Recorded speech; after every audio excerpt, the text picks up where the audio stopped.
Bonjour à tous, Rita Idéral, Vanessa Serveille de France. On espère que vous avez passé de belles vacances ensoleillées malgré un mois de juillet particulièrement chaud. Nous sommes très heureuses de vous retrouver pour de nouveaux petits conseils. Let's go! Savez-vous que les logements énergivores sont dans le viseur du gouvernement? Il sera bientôt interdit de louer des biens qualifiés de passoires thermiques, c'est-à-dire des logements ayant une consommation d'énergie particulièrement élevée par rapport aux besoins réels des occupants. Pourquoi? Avec la loi Climat et Résilience promulguée le 22 août 2021, le gouvernement s'attaque aux logements énergivores par des mesures inédites et contraignantes. Connaissez-vous les conséquences des passoires thermiques?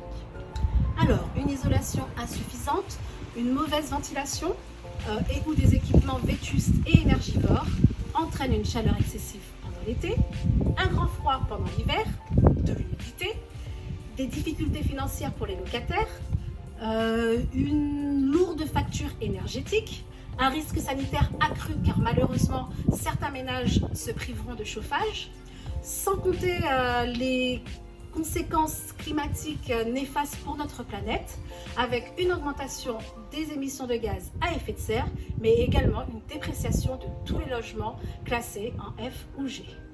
L'État a donc décidé d'interdire la location des passoires thermiques, tout d'abord en gelant les loyers des logements F et G depuis le 25 août dernier pour permettre aux propriétaires de rendre leur logement plus décent grâce à des travaux de rénovation énergétique. Par la suite, l'État interdira définitivement la location de ces logements. Mais pour vous permettre d'anticiper les travaux, il a mis en place un échéancier que vous trouverez à la fin de ce post. Attention tout de même, vous savez comme moi que l'État est gentil, n'est-ce pas? Mais en cas de non-respect de toutes ces obligations, des sanctions s'appliqueront afin de réprimer tous les propriétaires qui transgresseront ces nouvelles mesures. Rassurez-vous, un large panel d'aides financières est aujourd'hui disponible en fonction des profils, certificat d'économie d'énergie ou CEE, MaPrimeRénov', éco-prêt à taux zéro, TVA 5,5, aide locale. Donc en conclusion, face à toutes ces interdictions, les bailleurs n'ont d'autre choix que de rénover ou de vendre leur logement, car tous ces projets malheureusement ont un coût.